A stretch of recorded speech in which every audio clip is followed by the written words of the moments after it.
j'ai voulu absolument faire plusieurs poèmes à l'intérieur de ce recueil pour notamment retracer la complexité du peuple mahorais dans le cadre de sa culture, de ses coutumes, des us et des usages de tout genre en fait et de son histoire même, pour qu'effectivement le Mahorais puisse se retrouver dans son histoire et dans son appartenance bien évidemment à une société bien particulière qui est Mayotte.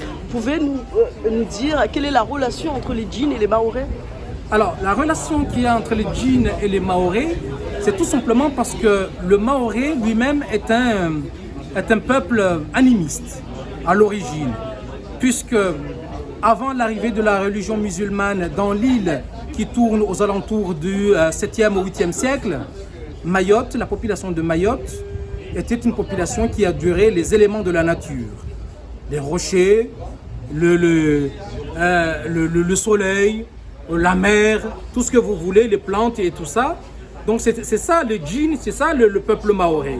Après, bien évidemment, petit à petit, est instaurée la religion musulmane avec, bien entendu, les Arabes qui viennent du Yémen et autres, et les Shirazis qui sont venus, notamment dans les côtes, pour venir répandre la religion musulmane à Mayotte. Donc, effectivement, c'était pour dire tout simplement que cette valeur, cette appartenance, cette identité mahoraise ne doit pas être oubliée parce que nous sommes musulmans.